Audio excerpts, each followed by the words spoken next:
ರೋಡ್ಗೆ ಎರಡು ದೊನ್ನೆ ಬಿರಿಯಾನಿ ಅಂಗಡಿ ಇದ್ರೂ ಕೂಡ ಇಲ್ಲಿ ಸಿಗೋ ಬಿರಿಯಾನಿಗೆ ಡಿಮ್ಯಾಂಡೇ ಬೇರೆ ಲೆವೆಲ್ ಆಗಿರುತ್ತೆ. ಇನ್ನು ಅಪ್ಪಿತಪ್ಪಿ ಭಾನುವಾರ ವಿಸಿಟ್ ಮಾಡಿದ್ರೆ ಇಲ್ಲಿ ಸಿಗೋ ಸಂಡೇ ಸ್ಪೆಷಲ್ ನ ಹೈಲಿ ಸಜೆಸ್ಟ್ ಮಾಡ್ತೀನಿ.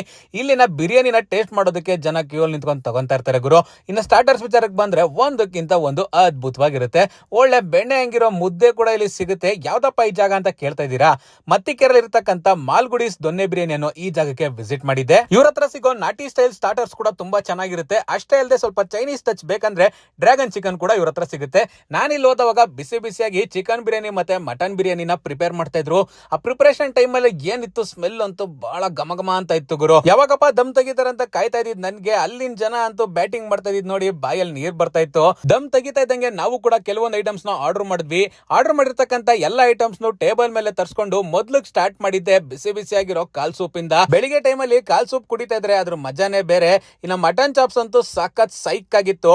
ಅಷ್ಟೇ ಅಲ್ಲದೆ ಚಿಕನ್ ಲೆಗ್ ಪೀಸ್ ಕೂಡ ಇಲ್ಲಿ ಸ್ಪೈಸಿಯಾಗಿ ಬಾಂಬ್ ಆಗಿತ್ತು. ಯಾರ್ ಟೇಬಲ್ ಅಲ್ಲಿ ನೋಡಿದ್ರು ಬಿರಿಯಾನಿ, ಮಾಲ್ಗುಡಿ ಸ್ಪೆಷಲ್ ಮತ್ತೆ ಕಬಾಬು ಮ್ಯಾಂಡೇಟರಿ ಆಗಿತ್ತು. ನಾನು ಕೂಡ ಅದನ್ನ ತರ್ಸ್ಕೊಂಡು ಟ್ರೈ ಮಾಡೋಣ ಅಂತ ಫಸ್ಟ್ ಟ್ರೈ ಮಾಡಿದ್ದೆ ಕಬಾಬು. ತಿನ್ನೋದಕ್ಕೆ ಕ್ರಿಸ್ಪಿಯಾಗಿ ಜ್ಯೂಸಿ ಆಗಿರೋ ಚಿಕನ್, ಬಾಂಬ್ ಆಗಿರೋ ಬಿರಿಯಾನಿ, ಒಳ್ಳೆ ಕ್ವಾಲಿಟಿಯ ಪೀಸ್ ನೆಲ್ಲ ಯೂಸ್ ಮಾಡಿದ್ರು.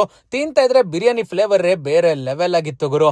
ಕಂಪ್ಲೀಟ್ಲಿ ಸ್ಯಾಟಿಸ್ಫೈಡ್ ಅಂತಾನೆ ಹೇಳ್ಬೋದು. ಬಿರಿಯಾನಿ ಜೊತೆಗೆ ಮಾಲ್ಗುಡಿ ಸ್ಪೆಷಲ್ ಚಿಕನ್ ಮತ್ತೆ ಗುಂಟೂರು ಚಿಕನ್ ಹಾಕಂತ ತಿನ್ನೋಡಿ ಸಾಕಾಗಿರುತ್ತೆ. ಸಂಡೇ ಸ್ಪೆಷಲ್ ಅಂತೂ ಮಿಸ್ ಮಾಡದೆ ಟ್ರೈ ಮಾಡಿ. ನಾನಂತೂ